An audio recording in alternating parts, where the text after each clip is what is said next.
സംസ്ഥാന ബജറ്റിൽ ക്ഷേമ പെൻഷൻ വർധന പ്രഖ്യാപിച്ചേക്കും.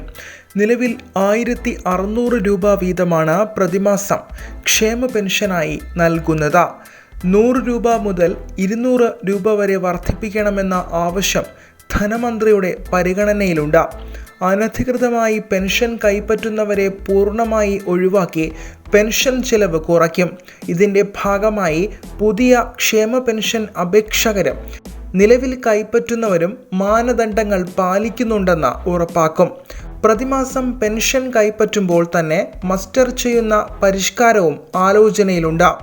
പെൻഷൻ വിതരണം ചെയ്യുന്നതിന് പണം കണ്ടെത്താൻ കഴിഞ്ഞ വർഷം ഇന്ധനത്തിനും മദ്യത്തിനും സെസ് ഏർപ്പെടുത്തിയതുപോലെ മോട്ടോർ വാഹന നികുതി, ഭൂനികുതി തുടങ്ങിയവയ്ക്കുമേൽ സെസ് ഏർപ്പെടുത്തുന്ന കാര്യവും പരിഗണനയിലുണ്ട്. സേവനങ്ങൾക്കുള്ള ഫീസും പിഴയും വർദ്ധിപ്പിക്കാനും സാധ്യത കണക്കാക്കുന്നു. 7 രാവിലെ 9 മന്ത്രി KN ബാലഗോപാൽ തൻ്റെ 5ാമത്തെ ബജറ്റ് നിയമസഭയിൽ അവതരിപ്പിക്കും. സംസ്ഥാനത്തിൻ്റെ സാമ്പത്തിക വളർച്ച വ്യക്തമാക്കുന്ന സാമ്പത്തിക അവലോകനവും അന്ന് സഭയിൽ വയ്ക്കും.